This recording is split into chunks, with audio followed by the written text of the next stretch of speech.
قبل ما ابدا الفيلم اقول لك يا صديقي ان الفيلم النهارده مش هندي، من كتر الكذب النور بيقطع عندي كل 5 دقايق. لا لازم اخف الكذب شويه. قررت الخص حاجه انا شخصيا بحبها، حاجه من وانا طفل بموت فيها. كل اللي عليك تصبر في البدايه علشان تستمتع بالنهايه. والان اربط الاحزمه استعد للفيلم. هو بيبدا الفيلم بابو بيتر اللي بيودع بيتر ابنه، وهو بيقول له انت هتفضل مع عمك ومرات عمك لحد ما نرجع انا وامك. بيقول له هتروح فين يا بابا؟ بيقول له مشوار وهنرجع، اسمع كلام عمك وبلاش تغلبه. هو بيسيبه ويمشي. بيتر بيكبر وبيخش المدرسه، وفلاش كالعاده بيلقط عليه وهو ما بيقدرش يعمل معاه اي حاجه. بيخرج يصور جوين كالعاده، ودي البنت اللي هيموت عليها ولكن مش عارف يعترف لها بحبه. بيلاقي لما وهي سكير بيسيبها وهو بيروح يشوف ايه اللي بيحصل. بيلاقي فلاش بيلقط على الطالب ده وبيقول له صور يا بيتر. بيقول له مش هينفع صوره طبعا بالوضعيه دي، فبيقوم يكسر عظمه وشه. ما قالك صور يا بيتر على ما تجيش غير بالضرب. المهم جوين بتيجي تشيل فلاش عنه وبتقول له خلاص ما تضربهوش علشان اقابلك زي ما انت عايز. بيخش الفصل، بتقول لي بيتر انت كويس؟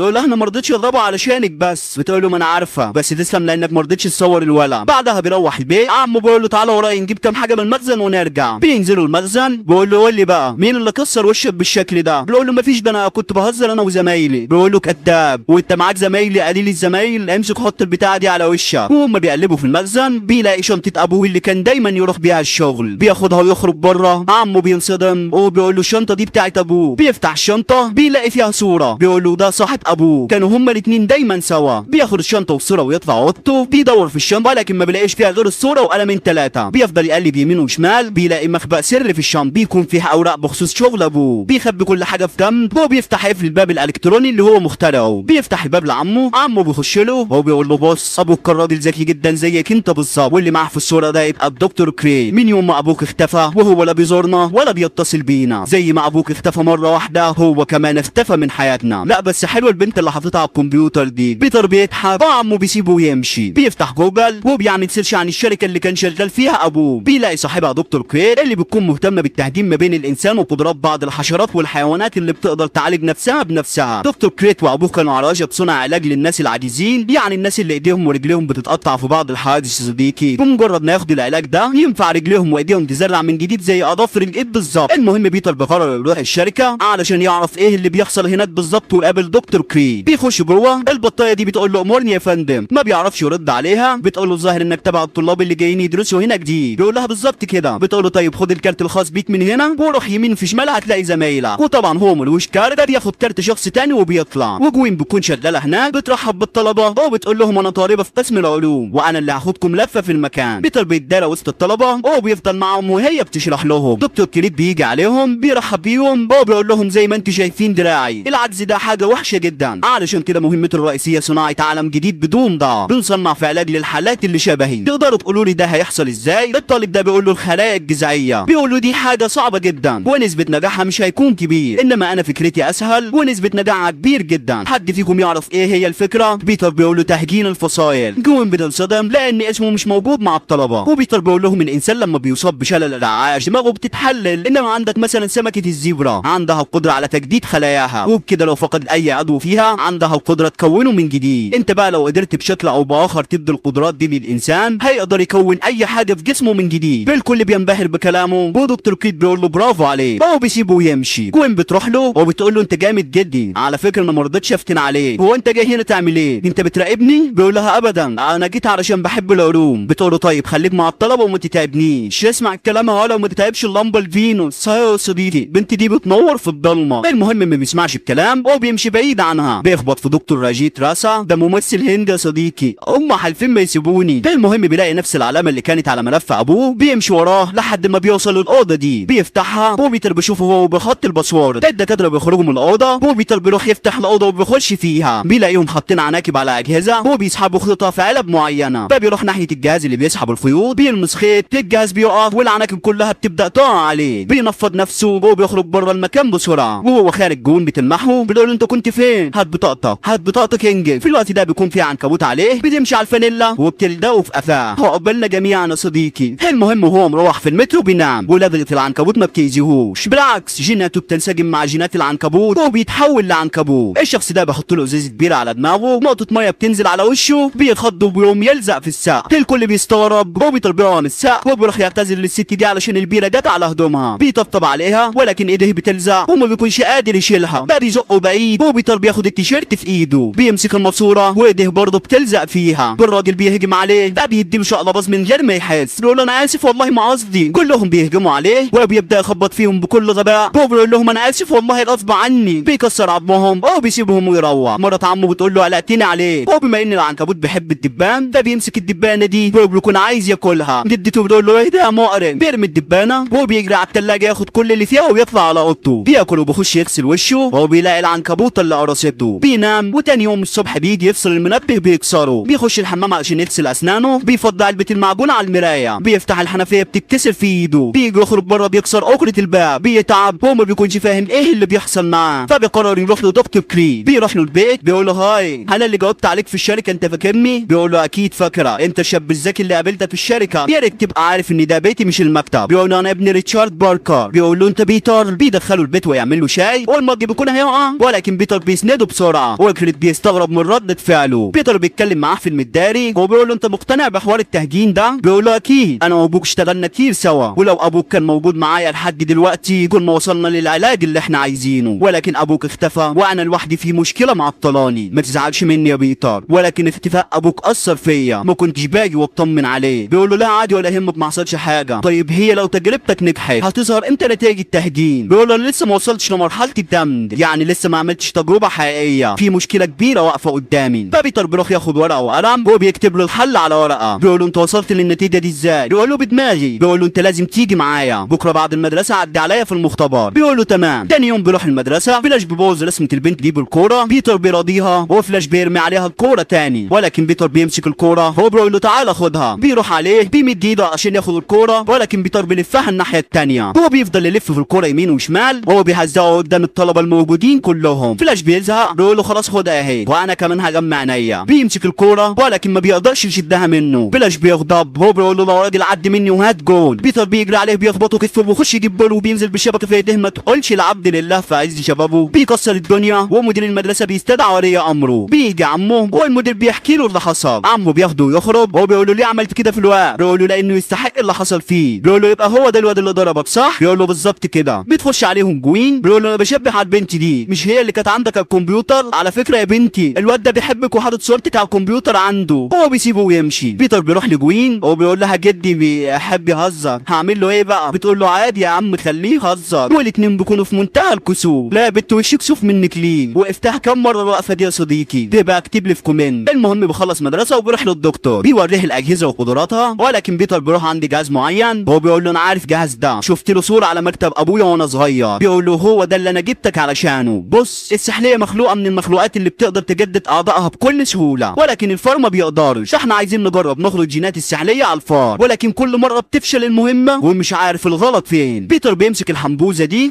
بيحطها في مكانها الصحيح، بتفشل مره واتنين والتالته وين يا صديقي وين؟ دي التالته بتنجح يا صديقي، والفار رجليه بتطلع من جديد. دكتور جديد بيفرح باللي حصل وهو بيشكر بيتر على المساعده. بيتر بيسيبه ويروح، بيلاقي عمه ومرات عمه مستنينه على جمر من نار. بيقول له انا اسف يا عمي، بيقول له ما تعتذرليش انا، خش اعتذر لعمتك. بيخش لعمته وعمه بيخش وراه، بيقول له عارف اتصلنا بيك كم مره وانت ما ردتش، عارف عمتك من قلاها عليك عملت ايه؟ خرجت بنفسها تلف عليك في الشوارع. بص يا ابني ابوك كان راجل طيب وهو بيحب يساعد الناس، واكيد انت طالع زيه، مش عايزك تحول وتبقى حد تاني. بيقول له فين هو ابويا؟ ما هو لو موجود كان زمانه هو اللي بيكلمني مش انت. هو بيسيبه ويمشي، بيخرج بره يشتري حاجه يشربها، الكاشير بيقول له فلوسك ناقصه جنيه ونص، انا مش هديك الازازه. بيقول له معلش انا كاشف ورقي ناشف والحاله ضن. بيقول له سامحني ده سيستم محل. بيسيبه ويمشي، والشخص اللي وراه بيقلب العلبه دي على الارض، الكاشير بينزل يجيبها وهو بياخد كل الفلوس اللي في الدرج، وهو بيدي المشروب لبيتر ويمشي. صاحب المحل بيفضل يجري وراه وهو بيقول له بيتر ساعدني، بيقول له مش شغلي. في الوقت ده عم بيتر بيكون نزل وراه وبيدور عليه في الشارع، والحرامي بيفضل يجري من صاحب المحل ولكن بيتكعبل ويقع، والسلاح اللي بيجري بيه بيقع منه. عم بيتر بيجري علشان ياخد منه السلاح، ولكن الحرامي بيفضل يشد معاه ومن خوفه بيضربه طلقه ويجري. بيتر بيسمع صوت السلاح، واما بيروح هناك بيلاقي عمه سايح في دمه. الشرطه بتحقق في القضيه وبيعرفوا مين هو الجاني، وبيعرف ان هو ده الحرامي اللي سرق المحل. بيعيش فتره من حياته وهو في منتهى الغضب والحزن. بيرجع المدرسه، فلاش بيحاول يقرب منه بيعلقه من هدومه في الدولاب، بيقول انا مش قصدي حاجه، انا كنت جاي اعزيك في عمك. بيتر بينزله بيسيبه ويمشي. كوين فينوس بتقابله وبتاخده بالحضن، فهو المفروض بعد الحضن ده تنسى عمك واللي جاب عمك والحقيقه ابقى من الميت يا بيتر، ولكن بيتر ما بيفرقش معاه الحضن، كل اللي فارق معاه يجيب الكلب اللي قتل عمه. بيفضل يدور وسط البلطجيه والخاميه، وبيفضل يشوح في اي بلطجي يمين وشمال، وعلشان محدش يعرفه بيلبس قناع اهبل زي ده، وبيخترع مقابض علشان يستغل خيوط العناكب اللي في جسمه. وبعد محاولات كتير الاختراع بينجح، وبيطلع على سطح البرج ده علشان يجربه. بيعمل شقلباظ او بينط من فوق لتحت، بيفضل طاير في الهواء، وفي اللحظه الاخيره بيضرب شباك وبينزل على الارض كسر ترابيزتين ثلاثه وبياخد بعضه ويمشي. والراديو بيكون دايما معاه شغال على قناه الاخبار، واي سرقه بتحصل في المدينه بيسمع في الراديو، وبيروح جاري على مسرح الجريمه، بيقبض على المجرم وهو بيعلقه قدام اسم الشرطه. ولكن الكلام ده ما بيعجبش الضابط جورج، وبيتر الناس بتصوره، ومحدش بيكون عارف مين البشر العنكبوت ده، وكل يوم عن التاني شهرته بتزيد اكتر. ده بيقرر يطور لبسه ويكون له لبس مميز، وانا اللي بصمم له اللبس الجامد ده. بعدها الشخص ده بيركن عربيته، بيجي الحرامي ده بكل برود بيفتح باب العربيه وبيركب. بيتر بيقول له بامصه لو سمحت، بيقول له انت مين؟ بيقول له صدق طريقتك في السرقه يا بتني، حرامي ومش لابس قناع، اللي افتشوا ماتوا يا ابني، خد دي علشان تاني ورا ما تسرقش من غير قناع. الحرامي بيهرب بره العربيه، بيتر بيخرج وراه وبيشقلبه على الارض، بيرفع عليه مطوه، بيقول له لا لا لا بوس ايدك والنبي انا بخاف من السكاكين. طب العب بعيد يا حبيبي، بص الحركه دي، طب استنى معلش عايز اعطس. بيفضل يلعب بيه شويه لحد ما بتيجي الشرطه، بيضربوا عليه بالسلاح، ولكن بيتر بيتشقلب وبياخد من الشرطه السلاح، بيقول له انا خلصت لك 90% من شغلك واخرتها عايز تضربني انا. بيرمي سلاحه بعيد، وبقى الشرطيين بيهجموا على المكان. تفتكر انهم هيمسكوه يا صديقي؟ لا والله، بيفضل يتنطط يمين وشمال وبيهرب منهم بكل سهوله. بعدها بيروح المدرسه وبيقابل جوين، بتقول له بابا عازمك على عشاء النهارده. بيقول لها ما يضرش يا حبيبتي، طبخين ايه؟ في الوقت ده الدكتور بيقرر ياخد حقنه جينات السحليه علشان دراعه يخرج من جديد. بعدها بيتر بيروح لجوين بيتها، بتقول له يخرب بيتك انت جيت ازاي من البلكونه؟ بيقول لها حبيبتي انا ما بحبش السهل، لازم اعافر علشان اوصل لك. بتقول له هتقابل بابا بالشكل ده، وبابا بيخش عليهم، هوبا بيقفشوا مساف اوضتها. والله يا صديقي انا قلت هيخرج السلاح ويقتلهم هما الاثنين، ولكن الراجل بيسلم عليه وبيقول له العشاء جاهز يا ابني، ده انتوا عالم زي الفل. المهم بيخرج يتعشى، وابنه الصغير بيقول له انت قبضت على سبايدر مان يا بابا؟ بيقول له لسه ما قبضتش عليه، حته عيل اهبل لازم اجيبه ويتعاقب على اللي بيعمله في الناس. بيتر بيقول له مين قال لك الكلام ده؟ انا مش قصدي حاجه، بس انا شفت الفيديوهات على الانترنت، وعلى ما اعتقد الشخص ده بيساعد الناس والشرطه بشكل كبير جدا. بيقول له يعني انت في صفه؟ بيقول له انا لا في صفك ولا في صفه، ولكن الشخص ده انا شفت كل فيديوهاته على الانترنت، كل اللي مسكهم كانوا مجرمين ويستحقوا العقاب بجد. بيقول له ده مش شغله، دي مهمتنا احنا موظفين رسميين في الداخليه، نقبض على المجرم ونحقق العداله، ولكن حته عيل لابس قناع ايه فهمه في القانون؟ يكون بتتضايق من النقاش او بتسيبهم وتمشي. بيتر بيروح وراها وبيقول لها انا اسف، بتقول له ما حصلش حاجه. بيسكت شويه وبيقول لها انا كنت عايز اقول لك على حاجه، انا اتلدغت. بتقول له وانا كمان اتلدغت. بيقول لها يا بنت ما تفهمنيش غلط، ما بيعرفش يعترف لها ان هو سبايدر مان ازاي، فبتسيبه وتمشي. بيخبطها شبات في جيبه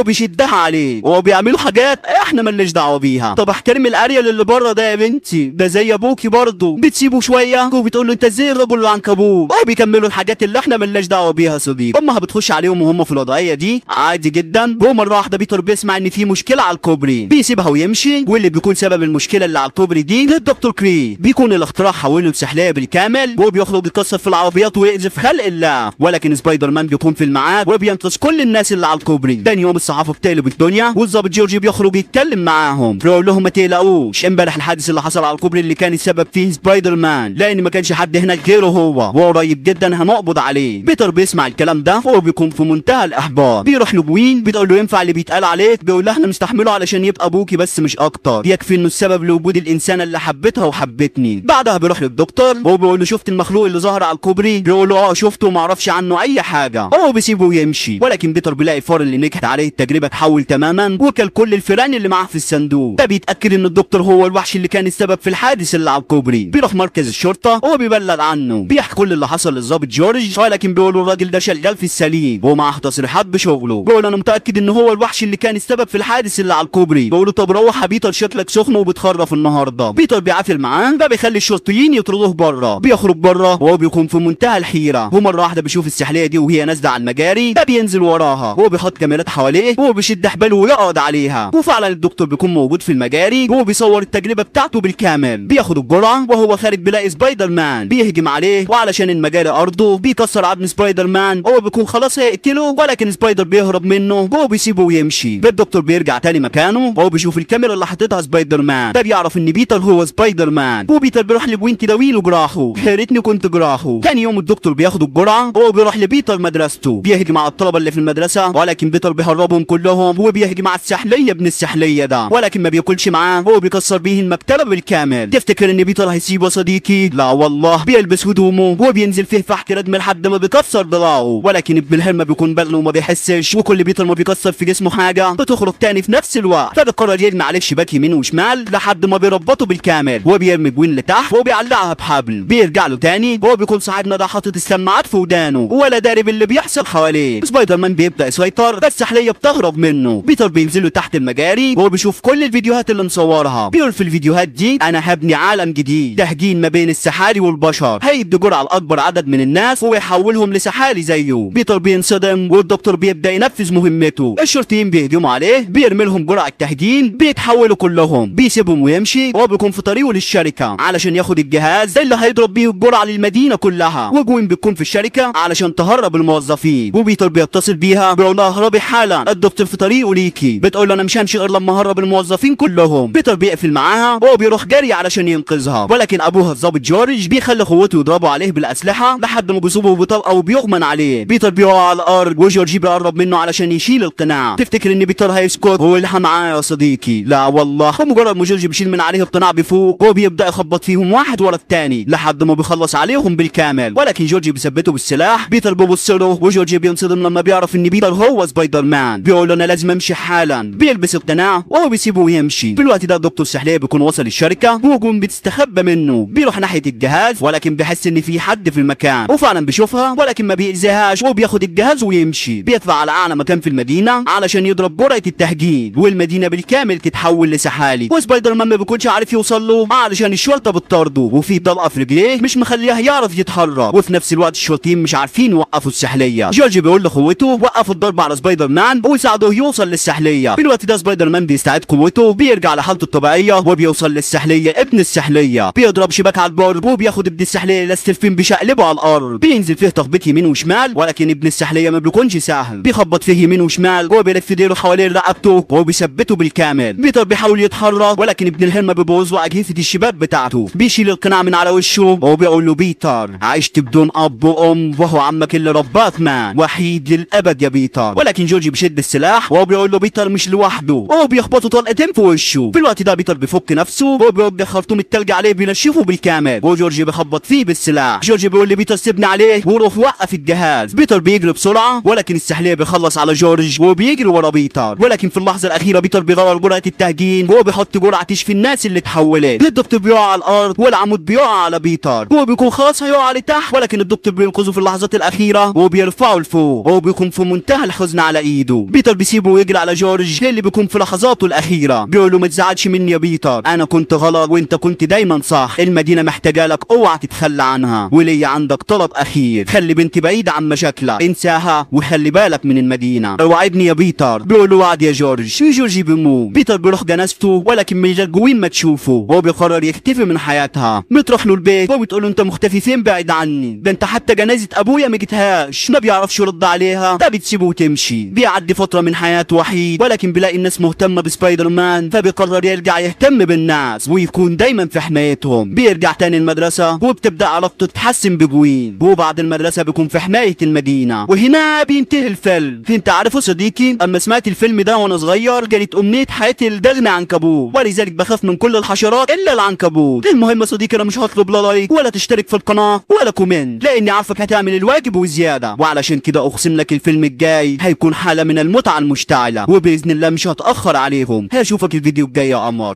سلام.